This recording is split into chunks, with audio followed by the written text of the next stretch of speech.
Looking for a good track pad?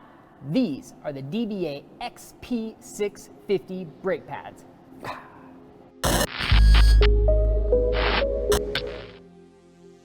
What's up guys, Rick with RallySport Direct here. Here in front of me I have the amazing DBA XP650 Brake Pads.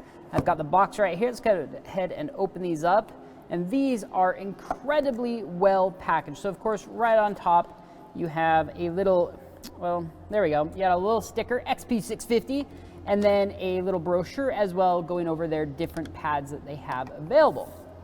Now, if you've got a Subaru STI, an Evo, 350, 370Z with the factory Brembos, these might look very, very familiar.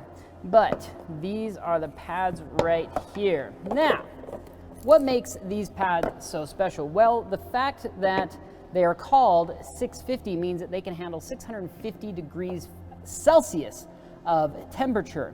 That's 1,300 and something degrees Fahrenheit. Which makes these an incredibly aggressive pad. I would consider these a track pad.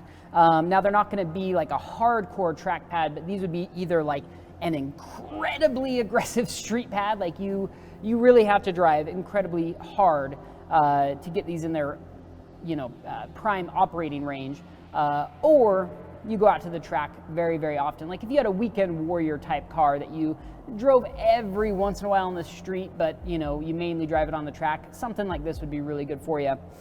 Hardcore autocross use, medium duty track use, these things, that's where they're really going to shine, and they are absolutely phenomenal pads. Now, of course, with any aggressive pad like this, you're always going to expect noise and dust. That's just the name of the game. A lot of people are like, oh, I want a pad I can take out to the track, but I don't want it to have any dust or any noise.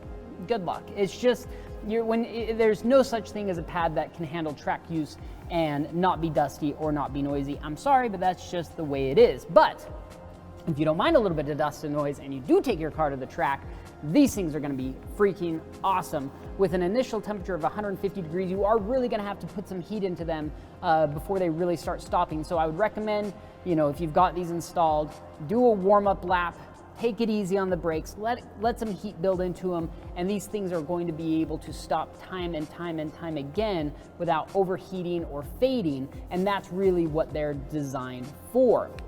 Now, I'm not necessarily going to recommend, going from, 170 miles an hour down to 0 multiple times in a row. Of course, you're going to overheat them, but if you are an average good driver, you can be very aggressive on the brakes, and these things are just going to shine. They're going to have amazing pedal feedback, really good initial bite, just a fantastic pad for, track duty. Again, I keep on repeating that, track use, and that's what they are designed for. Now, if you find that you are overheating these, congratulations, because that's going to be pretty difficult. In fact, if you run a DBA rotor, they have some paint, some heat paint that's on the edge of the rotor, and you can actually see exactly how hot the brakes are getting, so you can really dial in what brake pads you should be running, because if you're not even in this brake pad's optimal temperature range, you should actually go a step down, but if you are exceeding these, you should go a step up. Of course, they make a pad that's even higher than this, a 735, and if you are running those, that is